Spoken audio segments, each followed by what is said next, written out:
El libro de los espíritus. Codificado por Allan Kardec.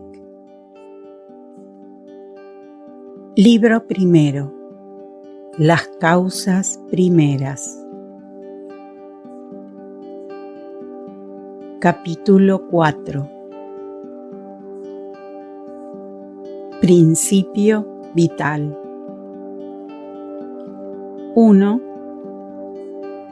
Seres orgánicos e inorgánicos. 2.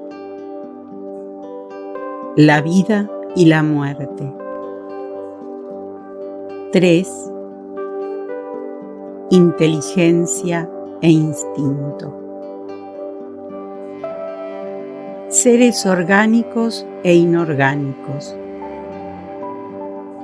Nota de Allan Kardec. Los seres orgánicos son los que tienen en sí una fuente de actividad íntima que les da la vida. Nacen, crecen, se reproducen por sí mismos y mueren. Están provistos de órganos especiales para cumplir los diferentes actos de la vida y apropiados para satisfacer las necesidades con miras a su conservación. Dichos seres son los hombres, los animales y las plantas. Los seres inorgánicos son los que no tienen vitalidad ni movimientos propios y solo se forman mediante la agregación de la materia. Tales son los minerales, el agua, el aire, etc. 60. La fuerza que une los elementos de la materia ¿es la misma en los cuerpos orgánicos y en los inorgánicos? Respuesta: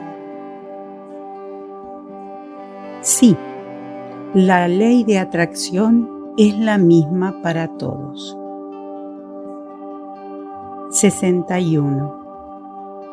¿Hay alguna diferencia entre la materia de los cuerpos orgánicos y la de los cuerpos inorgánicos? Respuesta: es siempre la misma materia, pero en los cuerpos orgánicos está animalizada.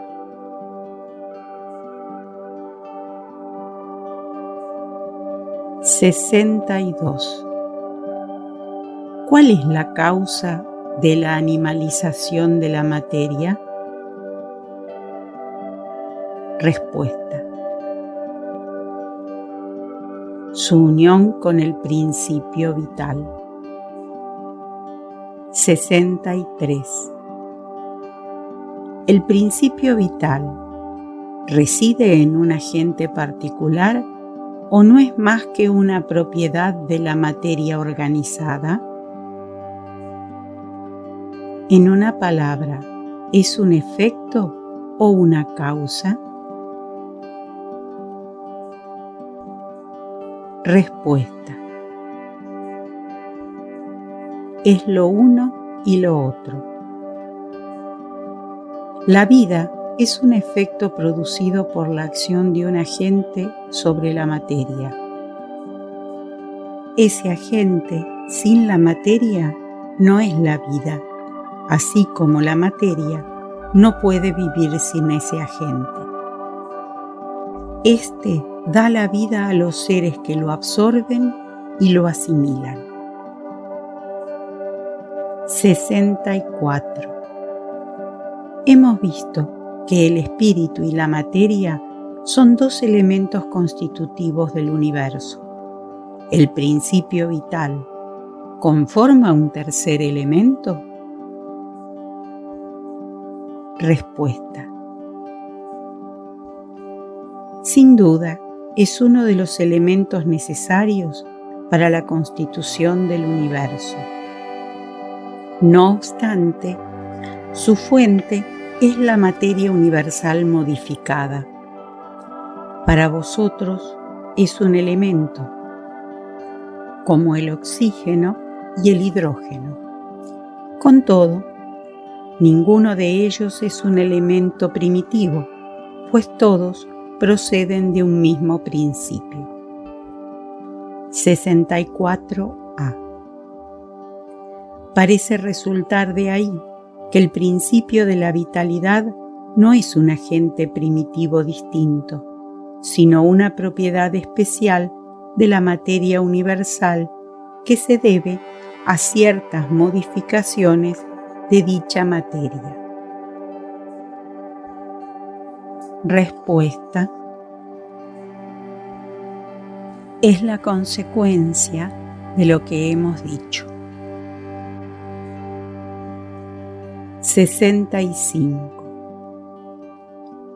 ¿El principio vital reside en alguno de los cuerpos que conocemos? Respuesta: su fuente es el fluido universal, es lo que vosotros llamáis fluido magnético o fluido eléctrico animalizado. Es el intermediario, el lazo entre el espíritu y la materia. 66. ¿El principio vital es el mismo para todos los seres orgánicos? Respuesta: sí, modificado según las especies. Es lo que le da movimiento y actividad y los distingue de la materia inerte, pues el movimiento de la materia no es la vida. La materia recibe ese movimiento, no lo da. 67. La vitalidad ¿es un atributo permanente del agente vital o solo se desarrolla por el funcionamiento de los órganos? Respuesta: solo se desarrolla con el cuerpo. ¿No hemos dicho que ese agente sin la materia no es la vida? Se necesita la unión de ambos para producir la vida. 67a. ¿Se puede decir que la vitalidad se halla en estado latente cuando el agente vital no está unido al cuerpo? Respuesta: sí, así es. Nota de Allan Kardec.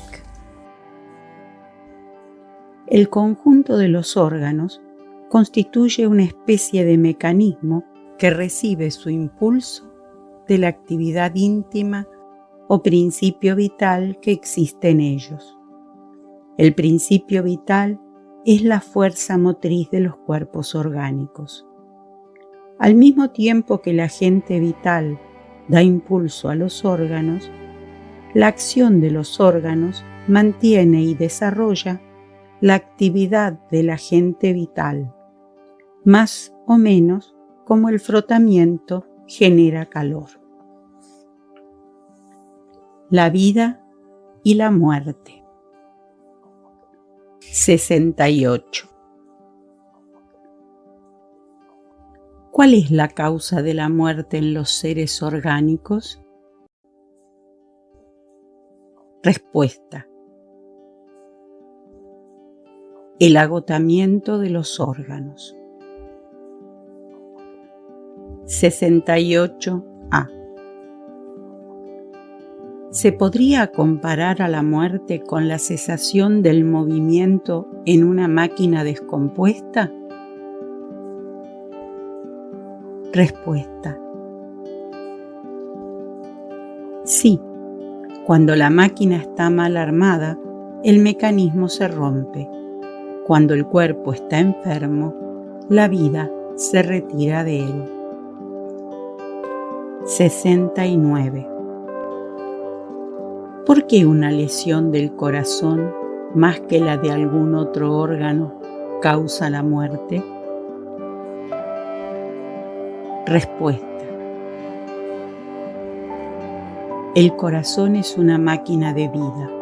Sin embargo, no es el único órgano cuya lesión ocasiona la muerte. Es nada más que una de las piezas esenciales. 70. ¿En qué se convierten la materia y el principio vital de los seres orgánicos cuando estos mueren? Respuesta. La materia inerte se descompone y forma nuevos seres. El principio vital vuelve a la masa. Nota de Allan Kardec. Muerto el ser orgánico, los elementos que lo conforman sufren nuevas combinaciones que forman nuevos seres.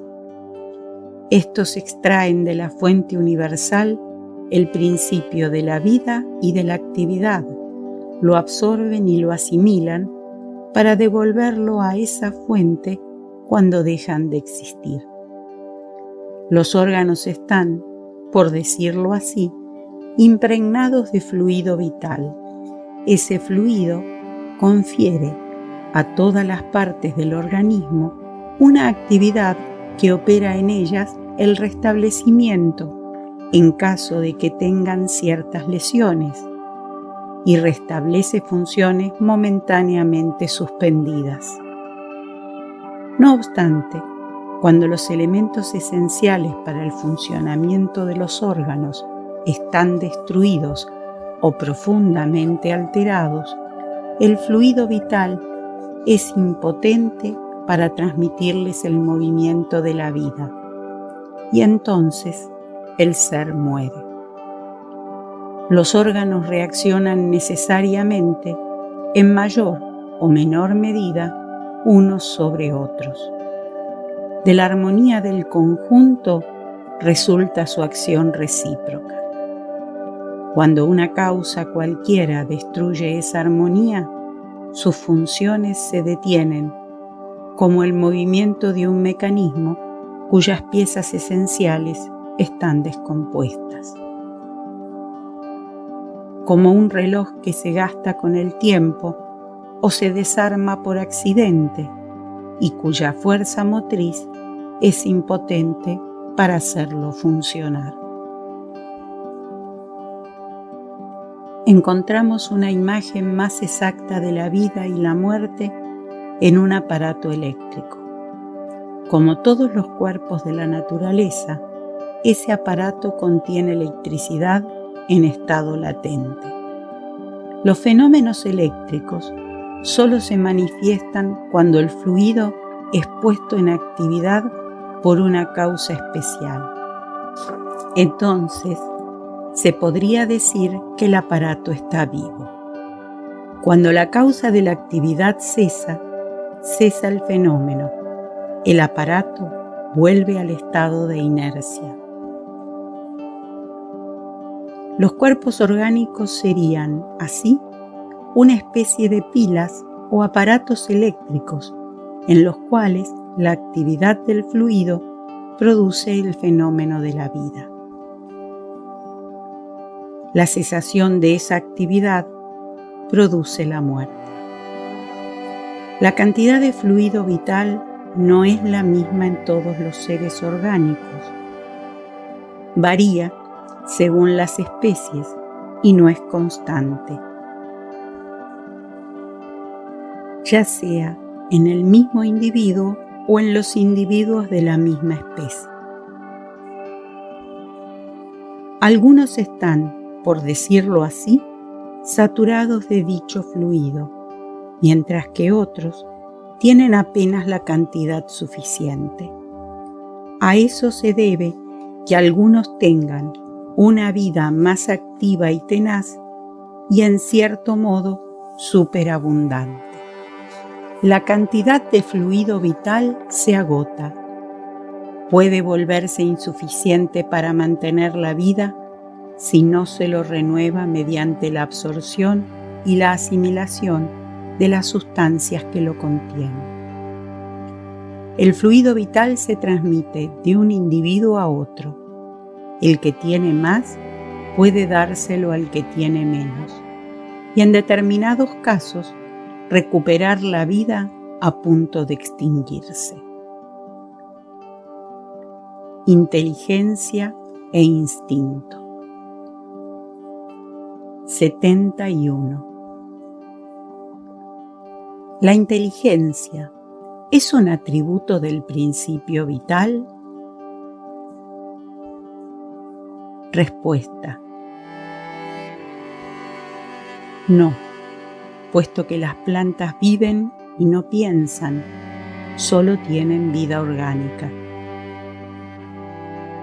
La inteligencia y la materia son independientes, ya que un cuerpo puede vivir sin la inteligencia. No obstante, la inteligencia solo puede manifestarse por medio de los órganos materiales. Se necesita la unión con el espíritu para transmitir la inteligencia a la materia animalizada. Nota de Allan Kardec. La inteligencia es una facultad especial, propia de ciertas clases de seres orgánicos, a los que otorga, con el pensamiento, la voluntad de actuar, la conciencia de su existencia y de su individualidad, así como los medios para establecer relaciones con el mundo exterior y proveer a sus necesidades. De este modo, se pueden distinguir: primero, los seres inanimados. Están formados solo de materia, sin vitalidad ni inteligencia. Son los cuerpos brutos.